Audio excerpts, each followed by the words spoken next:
Welcome back to the Boxing Club podcast, ladies and gentlemen. I'm sad.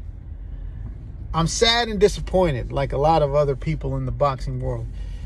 If you saw the Canelo Charlo fight this Saturday, I think you're probably on the same boat as a lot of us. Sad and disappointed.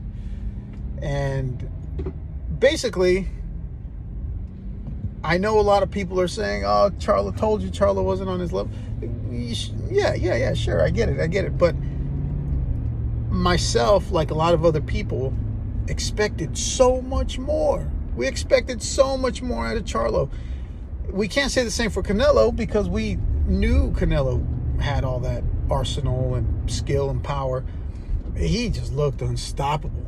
So if Canelo came in at 100% and Charlo came in at that percentage, whatever percentage we put him at, it just made Canelo look that much better, even though he is that good. He was a stalker, bull, aggressive. Not even aggressive. That's the wrong word. Cutting off the ring. He was the aggressor, I guess is what I'm trying to say. And he just looked phenomenal. He looked unstoppable. On Saturday, Canelo looked like nobody could beat him, even at heavyweight. And obviously, we've seen him lose to Bivol and whatnot. So, I'm saying the way it looked. On the flip side, I just feel like Charlo lacked a lot of his arsenal. A lot of his toolbox was empty. And the reason I'm putting up this video, one, is just to say I'm disappointed because I talked all that shit. I thought we were going to see something spectacular. And we didn't really see that. I don't want to hear about the weight thing. These guys are naturally big. It is a lot of weight, don't get me wrong. When you're fighting at 54, you hydrate overnight to fight night, and you're used to fighting there, you got that pop. He has enough power to carry it up to 68. Might have been, a tad bit slower, but he didn't look slower. He looked sluggish. He looked gun shy. He didn't look crafty or he didn't look like he had a lot of movement that we're used to seeing. Pull up any fight from Jermell Charlo, any fight backwards, previous to the Canelo fight on Saturday. And it's just this, you're watching two different fighters. The guy just did not look like himself. And maybe you mix in the weight, plus you're fighting Canelo, plus you're fighting on this gigantic stage, plus you've got all this on your shoulders, a lot to prove, first time at 68 and all this other stuff. Ball all that up and it's like, I still expected so much more. And then he wasn't himself at the pressers. I thought he was quiet because I'm like, oh, you guys are going to see something. Because he's never this quiet. He's never this humble and this not polite, but he's a shit talker. He's he delivers the smoke. He talks the shit and delivers it. And it wasn't him at the presser. It wasn't him in the ring. Man, for me, the fight was great because it was entertaining. We saw a lot of just beautiful work by Canelo, but it was a lackluster for Jermell. And, a lot of trainers are just saying that, look, that's not him. That's just not Charlo. He did not show up.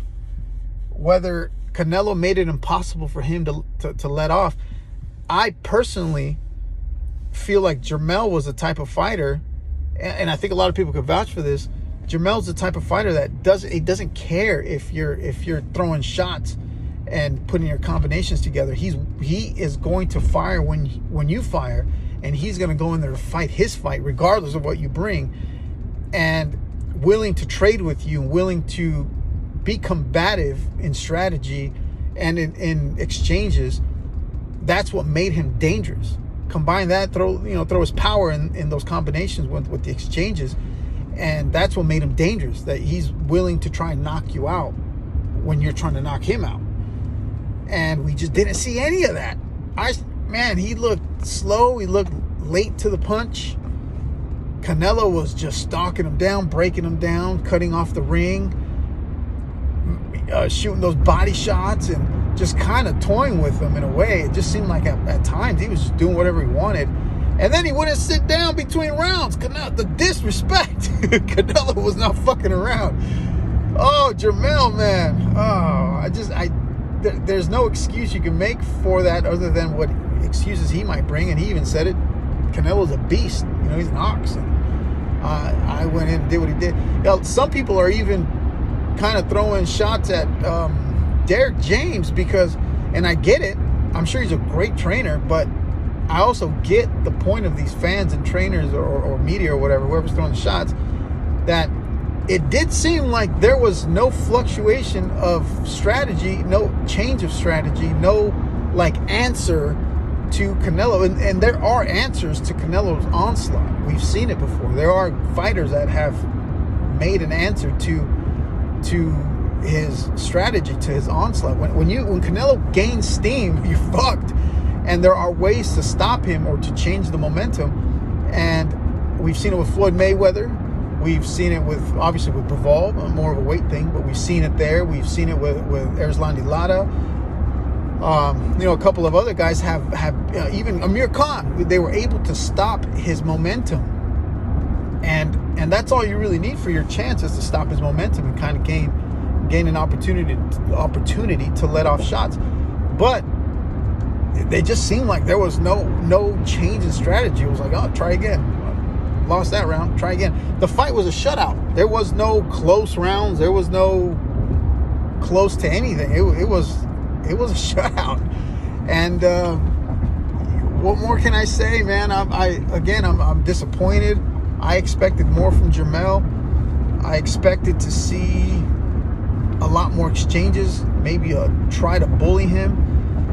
We're obviously not in the ring with him, but we've seen what Jermell is capable of, even with guys at Canelo's power. Jermell's dealt with crafty guys, super crafty guys, powerful guys, boxer punchers. He's a powerful boxer puncher himself, and I didn't see any implement of those skills. The toolbox was empty. So that's my 2 cents, man. If I'm missing anything, comment below, let me know. But make sure you're following the Boxing Club podcast for these quick updates and these quick opinions. Lou Almighty, out.